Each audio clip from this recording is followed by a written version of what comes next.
Until now, nobody in Isimi had ever seen the mermaid. The elders spoke of her in moonlit tales. Hunters claimed they heard her voice humming when the night was thick. Children drew her in the sand with sticks, giving her tales of blue and green, but she was only a story until today. The afternoon was heavy, the sun beating like a drum on the backs of the people. The river lay still, quiet as a resting lion. Then the earth trembled faintly.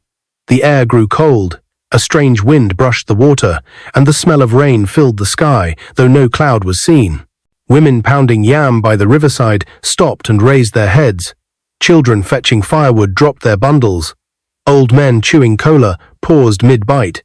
The river rose. It swelled round like the back of a giant spirit. From its heart, a figure rose tall and shining. Her skin gleamed like polished bronze. Her long black hair floated in the breeze like ropes of silk. Her eyes carried both fire and calm. On her back lay a small girl, no more than 10 seasons old. The child's feet dangled into the water, her wrists heavy with glowing beads. She sat up with ease, as though the river itself belonged to her. The mermaid queen did not turn to the villagers. She looked toward the hill where the king's palace stood, and then at the dusty road, where strange men with painted faces and sharp weapons marched into the town. Their laughter was harsh. Their steps shook the ground. Mothers clutched their children and ran. Warriors of Isimi, few and weary, were already retreating. The mermaid's voice rolled over the land like the beating of an ancient drum. "Princess," she said, "this is the day." The girl nodded. She slid from the queen's back to the riverbank. Water curled around her ankles like snakes that wished her well. Her eyes glowed like sunlight on a calm stream. "I came to speak the truth," she said, "and to save my mother's people." The villagers gasped. The invaders laughed when they saw a small child standing in their path. "Move away, little goat," one shouted, swinging his staff. But the girl did not move. She lifted her hand toward the sky. The wind hushed. Her lips parted in a song that carried no words, only power. Clouds rushed in, dark and heavy, though moments before the sky was clear. Thunder cracked across the heavens. A line of lightning lit the sky, bright as the blade of a god. The people held their breath. The invaders froze. The bolt hung above them, waiting. And the girl pointed her hand toward the road. "It speaks in our Lunjin. It began 16 years ago." Amanda was 16 when the world turned against her. Before that, she was a child of laughter, quick feet that chased goats on the hills, a strong voice that sang with joy as she fetched water, bright eyes that carried the fire of the morning sun. She helped her mother grind pepper with the stone mortar, and on market days, she danced to the drums while selling roasted maize. But one night, when the moon was pale and tired, Amanda's joy was stolen. A shadow dragged her into silence, rough and cruel. She returned home broken, and though her lips could not tell it, her body did. Her belly grew, and with it grew the tongues of the people. "Who is the father?" the women asked with sharp voices. Shame has covered her, the men muttered, shaking their heads. Her friends no longer walked beside her. Girls who once laughed with her crossed to the other side of the road. Even her father spat on the ground when she passed, while her mother's eyes were always wet with tears. Amanda bore the weight of insults heavier than the unborn child. She would sit alone by the river at dusk, dipping her feet into the cold stream, wishing the water would take her pain. When her time came, the sky wept with her. Rain poured like arrows. Thunder shook the air. In the small hours of the night, Amanda brought forth a baby girl, tiny, fragile, yet with eyes that opened wide, as if they already knew the world. Amanda held her close, heart torn between love and fear. The voices of the villagers rang in her head. Mockery, shame, abandonment.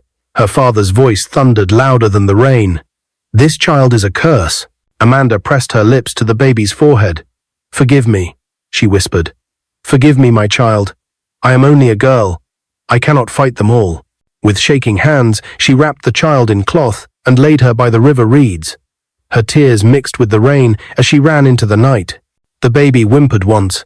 Then the river stirred. From its depths rose the queen mother of the waters. Her face shone with wisdom, her crown made of coral, her eyes deep as the ocean. She looked upon the helpless child and said in a voice that shook both river and sky, "You will not die here. You are not a curse. You are my princess." She placed her hand upon the baby's chest. and the child breathed easily under the water. With a gentle smile, the Queen Mother carried her into the depths, where no harm could reach. Under the river was another world, hidden from the eyes of mortals. There, the sun entered as beams of gold, breaking through the rippling water like spears of light. Schools of fish scattered like quick thoughts, their silver scales shining in the glow. Coral trees stood tall, swaying like palm fronds in the breeze. In this kingdom, the water was not just a river, it was a sky, a home, and a song. The Queen Mother carried the baby through this world, her long tail slicing the currents like a blade. Young mermaids swam beside her, their laughter echoing like flutes. They looked upon the human child with wide eyes. "She is different," they whispered. "She cannot live here," some said. But the Queen Mother silenced them with a glance. "This child was chosen by the spirits," she declared. "She will not only live, she will reign among you." She named the baby Princess, not because she was born of royalty, but because she carried a destiny bigger than shame. And the Laxtud Che. Years passed under the waves. Princess did not choke in the water, nor gasp for air. She breathed as easily as she laughed, her voice rising in bubbles that tickled the surface above. She grew strong, her hair flowing like black threads, her eyes carrying the sharpness of the Queen Mother herself. She played with the younger mermaids, chasing them through tunnels of coral, racing them across fields of shells. Yet unlike the others, she had no tail. Her legs remained, strong and swift, but the waters loved her, and they bore her like a child of their own. Often she rode upon the back of the Queen Mother, who carried her across the endless depths. "Lean left when I turn," the Queen Mother taught. "Lean right when I dive." Princess learned quickly. Her balance became perfect. Her laughter, wild, but play was not her only training. The Queen Mother was preparing her for more. Each night, when the river grew quiet and the moonlight filtered down like silver dust, Princess sat before the Queen Mother. The waters hummed with power, and the great mermaid would teach her songs of the spirits. Some songs were soft, calling healing into broken bones. Some songs were fierce, summoning courage into trembling hearts. And some were older than the oldest baobab tree songs, without words, only breath and heartbeats that shook the water itself. "Why do we sing at night?" Princess once asked. The Queen Mother smiled, her teeth white as seashells. "Because truth grows in the cool. The night belongs to listening, and the spirits hear best when the world is quiet." Princess touched the glowing beads on her wrist. Gifts from the Queen Mother. They pulsed with a faint light whenever she sang, "Wenchly," and "If they mate do tram." By her 8th season, questions began to rise in her heart, like air bubbles that refused to stay down. One night, after a long lesson, she asked, "Who is my mother in the world above?" The Queen Mother did not turn away. "Her name is Amanda. Is she kind?" Princess's voice trembled. "She is a girl who was hurt," the Queen Mother said softly. "A girl mocked by her people, a girl too young to carry so much pain. She made a mistake, but she is also the one who gave you life, though she believed she could not keep you. It is my beste days konse drustigment." Princess's small fingers brushed the water. "Will I ever meet her?" The Queen Mother's voice grew deep and steady. "Yes, but not as a child. You must be strong enough to carry her story on your head like a calabash of water and not spill a drop."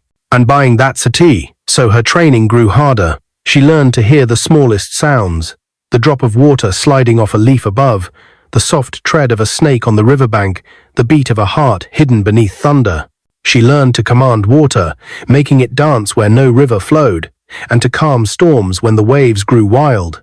She stood on the Queen Mother's back in rough currents, her arms stretched wide, refusing to fall. She slowed her breath until even the fish forgot she was there. She whispered to the rain, and it answered.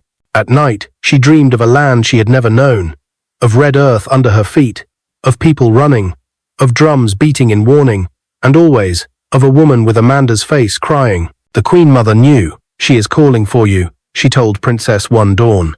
"But the spirits say you are not ready. Soon, child, soon." Princess's beads glowed brighter with each lesson, as though the river itself poured its strength into her veins. Is there yet the 4?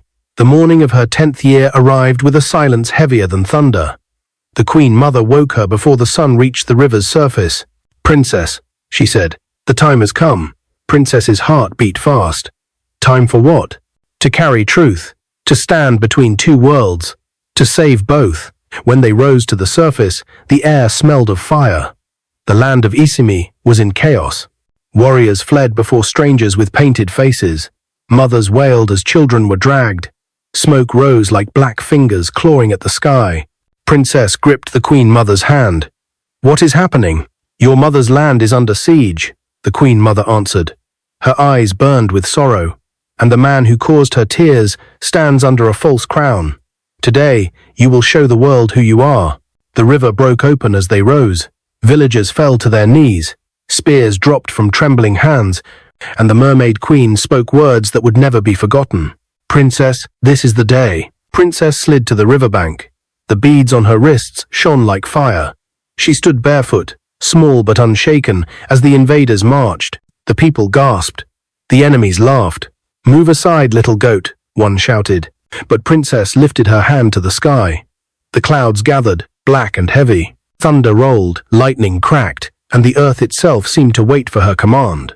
"It is obey." The sky darkened, though the sun had only just begun to climb. Clouds rushed in from nowhere, swirling like angry spirits. The wind carried the scent of rain, yet not a drop had fallen. The invaders laughed. Their bodies were painted with white streaks, their weapons sharp and cruel. They marched into the heart of Isimi, their boots pounding the earth like drums of war. But in their path stood a child, barefoot, slim, beads glowing at her wrists like living fire. "Catch her!" one barked. Two men charged forward, their spears raised. The villagers screamed and scattered into huts, pulling children close. But Princess stood her ground. Her lips moved not in fear, but in song. It was not a song of words. It was the old music the Queen Mother had taught her, made of breath, spirit, and silence. The river seemed to hum with her. The earth seemed to hold its breath. Lightning tore across the sky and struck the ground before the spearmen could reach her. The crack split the air. Both men fell back, weapons flying from their hands. Gasps filled the village. Elders clutched their walking sticks tighter. Warriors who had been retreating froze, their eyes wide. The leader of the invaders narrowed his gaze. "Witch child," he spat. "Do you think thunder will save you?" He raised his hand, and his men surged forward, spears and swords flashing. Princess lifted her arms high. The beads on her wrists glowed brighter, pulsing like a heartbeat. She pressed her palm to the ground and whispered. The soil trembled. A low rumble moved under the feet of the invaders. Then, with a sudden roar, water burst from the earth, as though the river itself had risen to fight. A flood rushed through the market square, sweeping warriors off their feet, dragging them into the mud. The people of Isimi cried out in shock. Some fell to their knees, hands lifted. Others held their mouths, unable to believe what they had seen. The invaders struggled to stand, their cries drowned by the roaring water. But Princess was not done. She raised her voice louder, her song sharper, and the clouds obeyed. Rain poured down in thick sheets, stinging like stones. "Spirits of the sky," she called, "stand with me." Thunder answered. A bolt of lightning split a tree in two at the edge of the square. The sound silenced even the bravest of the enemies. At once, their leader faltered. His spear lowered. Fear crept into his eyes.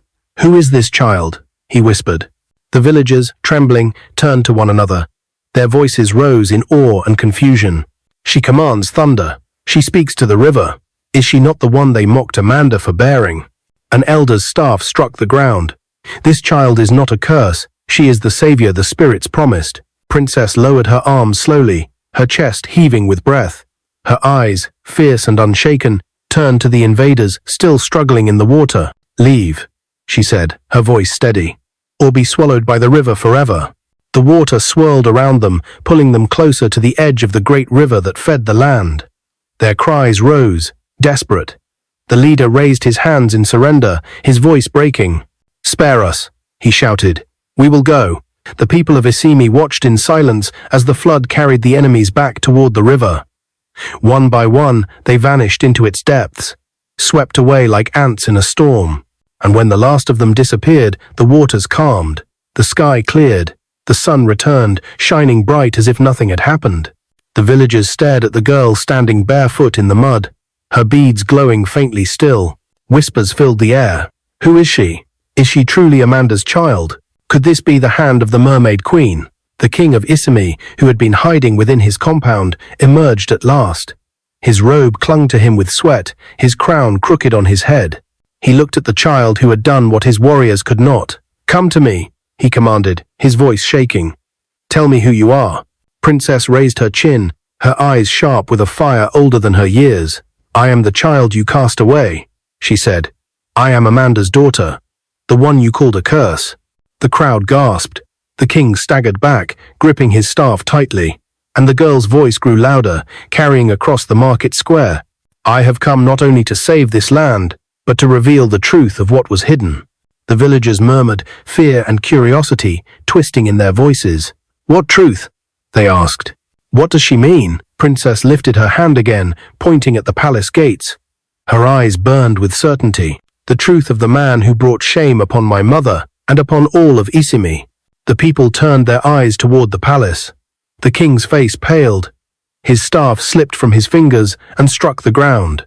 The drums of the palace stopped beating. The air itself seemed to wait.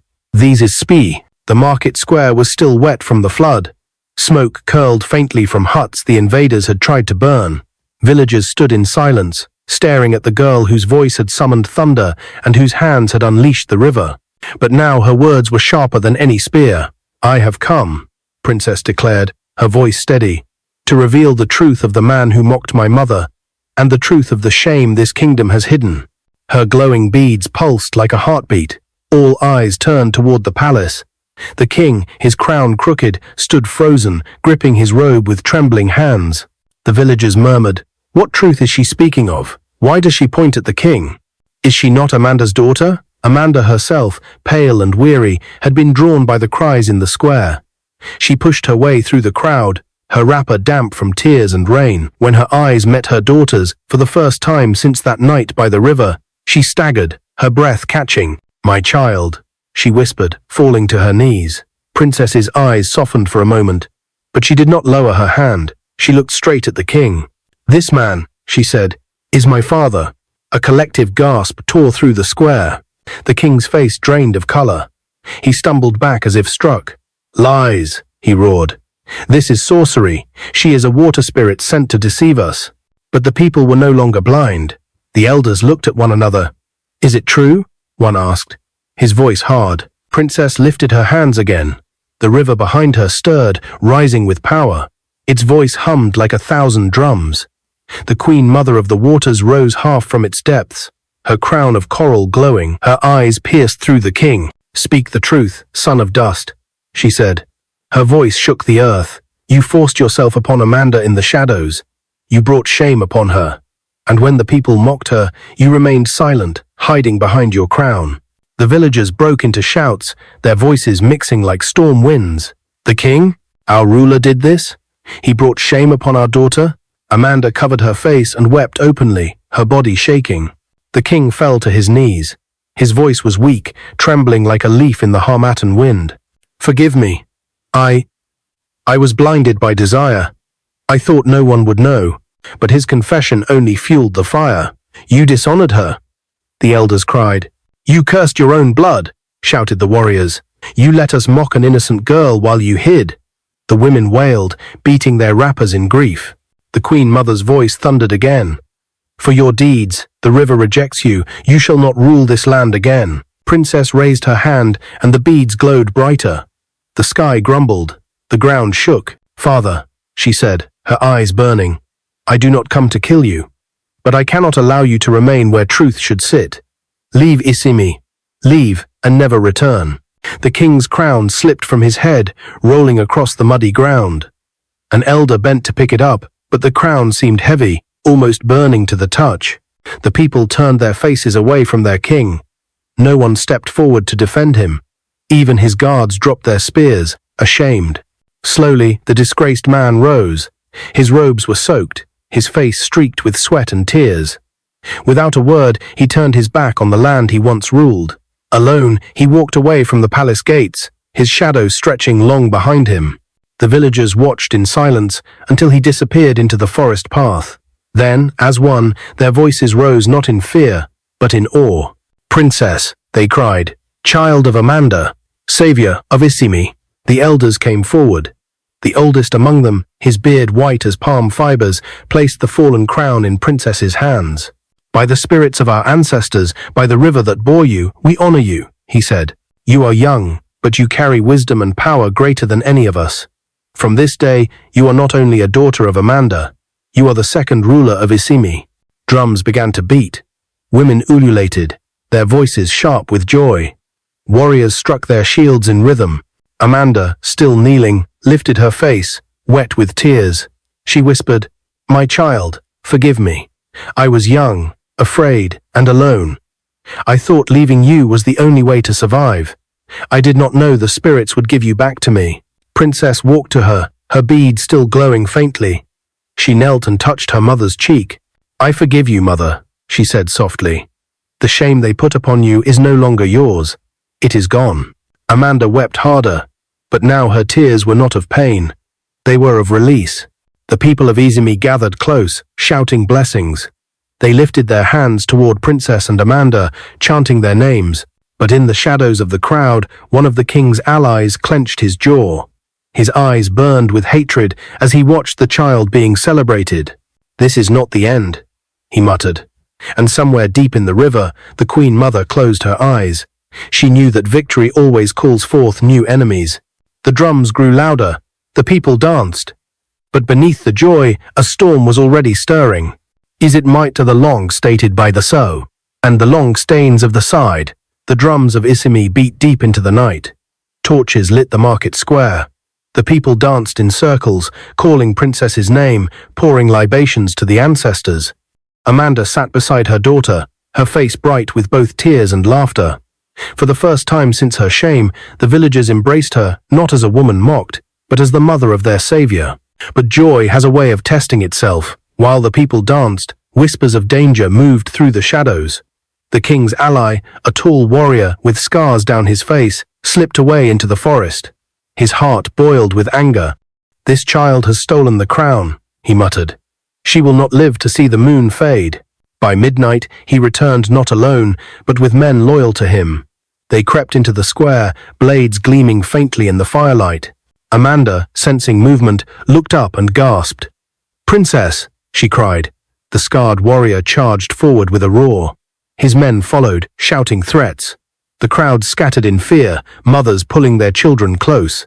Princess stood, calm as the river. Her beads began to glow again. "You dare raise your hand against the daughter of the water," she said, her young voice cutting like iron. The scarred warrior laughed harshly. "You are only a child. You will drown in your own pride." He rushed at her with his blade high. But before the weapon could fall, thunder shook the ground. A great surge of water rose from the river, taller than any man, shimmering in the torchlight. The villagers gasped as the wave formed into the figure of the Queen Mother herself. Her voice rolled like the deepest drum. Enough! The flood swept forward, striking the traitors. They screamed as the water wrapped them like ropes, pulling them back toward the river. Only the scarred warrior remained, thrashing against the current, his eyes wide with terror. Princess raised her hand. "The river has no place for traitors," she said. "You brought war into peace. You will not return." The water answered her. With a roar, it pulled the warrior into the depths. His cries vanished beneath the surface. The river stilled, calm as though nothing had happened. Silence fell across Isimi. Then, slowly, the people began to cheer again, louder, stronger, filled with awe. "Princess, daughter of the river, savior of Isimi." Amanda clutched her daughter to her chest, tears of pride streaming down her face. "My child," she whispered, "the world mocked me, but you have turned shame into honor. I am proud, so proud." The elders stepped forward once more. The oldest among them held the crown, still heavy with the weight of kingship. He looked at Princess, then at Amanda. "By the spirits of the ancestors, by the river that gave her strength, we crown this child not only as savior, but as ruler," he said. "She shall be second paramount ruler of Isimi, beside the elders, to guide us into a new dawn." He placed the crown upon her head. The beads on her wrists glowed brighter, then faded into stillness, as if the river itself was at peace. The villagers ululated. Drums shook the air. Warriors struck their spears to the ground in rhythm. Children sang her name. Amanda knelt beside her daughter and whispered, Forgive me again, princess. I was afraid. I was weak. I did not know the spirits had chosen you. Princess placed her small hand on her mother's cheek and smiled. Mother, there is nothing to forgive. You gave me life. The river gave me strength. Together, we will reign in truth. The Queen Mother, watching from the river's edge, nodded once. Her form dissolved into the water, her voice fading like a song carried by the wind. The river's daughter has become the river's crown. The spirits are pleased. The torches blazed higher. The people danced till the moon gave way to dawn. From that day, no one in Isimi spoke of Amanda with scorn again. She was honored as the mother of the Savior. And Princess, child of two worlds, became a living legend. The girl who rose from the river, who called thunder, who carried truth on her head without spilling a drop. And so it was that the mermaid, unseen for countless seasons, came out at last because it was time for Isimi to be saved, and for Amanda's shame to be turned into everlasting honor. The river was silent again. But the people of Isimi would never forget the day it stood up. Please like this video and subscribe to our channel for more amazing videos.